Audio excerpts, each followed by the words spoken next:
They found a massive stone city in Africa. No mortar, no blueprint, just perfect engineering, rising out of the earth like something out of legend. But instead of celebrating it, colonizers erased it. Why? Because it proved Africa didn't need Europe to build greatness. This is the cover-up of Great Zimbabwe, the golden African empire they tried to delete from history. What if I told you that one of Africa's greatest civilizations wasn't lost to time? It was deliberately hidden. Buried beneath the lies of colonizers is a city so advanced, so wealthy, that it could have rewritten world history. If only we had been allowed to know the truth. This city had no mortar holding its towering stone walls together, yet they've stood for centuries.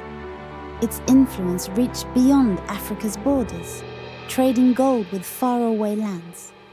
But instead of being celebrated, it was stolen, its story twisted, buried, erased. This is the cover-up of Great Zimbabwe, Africa's golden city. They told us Africa had no history, that before Europeans arrived, it was just darkness and wilderness. But the towering stone ruins of Great Zimbabwe say otherwise. Built with staggering precision and architectural genius, it defies the colonial narrative. No cement, no scaffolding, just perfectly interlocked stones, stacked in silence over generations. The city once housed tens of thousands and thrived as the heart of a vast gold trade network, stretching from the African interior to Persia, India, and even China.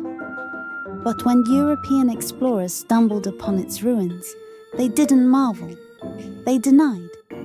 How could this exist? How could such sophistication be African? To European colonizers, the answer was simple. It couldn't be. And so, they invented alternatives.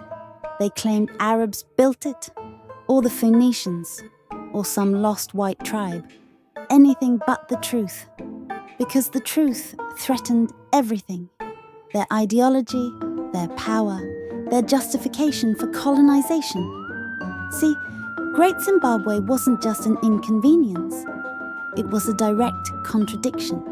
It was proof that African people had built a thriving civilization without European help, that they had mastered engineering, economy, and trade on a scale rivaling many civilizations deemed advanced.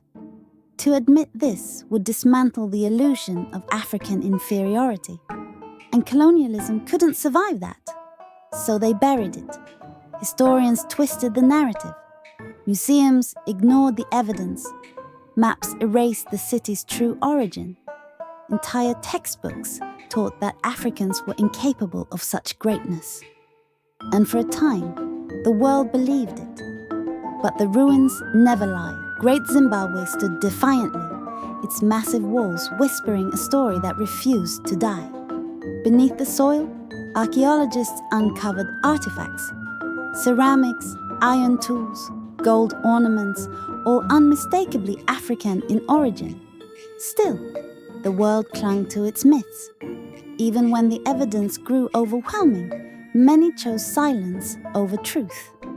It wasn't until the early 1900s that cracks began to form in the lie. British archaeologist David Randall McIver examined the site and concluded reluctantly that it must have been built by Africans. But his findings were hushed. Then came Gertrude Caton Thompson in the 1930s, who made the claim undeniable. The Shona people, ancestors of today's Zimbabweans, built Greater Zimbabwe. She faced backlash, even from her own colleagues, because rewriting the story wasn't just a matter of history. It was a threat to the entire colonial structure. But slowly, the truth started breaking through. Why does this matter? Because this isn't just about one city. It's about centuries of stolen legacy. It's about generations of Africans told their ancestors were savages, when in fact, they were empire builders, scientists, and global traders. Great Zimbabwe is a symbol of what was taken and of what's still being denied. Think about it. The idea that African civilizations had global trade, economic complexity, and advanced engineering long before colonialism challenges everything we've been taught. And yet, these facts remain largely hidden in mainstream history. Why? Because the erasure wasn't accidental, it was systematic. Colonial powers didn't just take land and resources, they took stories, pride, identity. They replaced complex histories with convenient lies. And Great Zimbabwe was one of their biggest threats, a majestic capital in the heart of southern Africa, whose very stone spoke of African brilliance, now reduced to ruins and rumours. But let's be clear, this wasn't a forgotten city. It was a silenced one. Even today, traces of this colonial distortion remain. Some still question whether Africans really built it. Some still echo long debunked myths. But the evidence has never been clearer. The gold trade, the architecture, the cultural artifacts all point to a thriving African civilization rooted deeply in the land and legacy of its people. Great Zimbabwe was not an anomaly. It was part of a broader pattern. Across the continent, civilizations were flourishing: Mali, Songhai, Aksum, Kush. But each time colonizers arrived, those histories were suppressed. Africa wasn't a blank slate waiting to be discovered. It was a continent of empires that the world refused to acknowledge. And that's why this story matters now more than ever. Because reclaiming the truth about Great Zimbabwe is about more than correcting the past. It's about redefining Africa's place in the present. Every time we share this history, we chip away at the lies that still echo in classrooms, media, and minds around the world.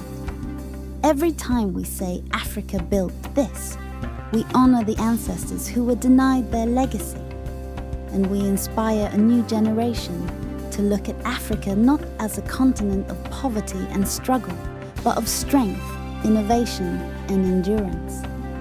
So the next time someone questions Africa's greatness, tell them about Great Zimbabwe.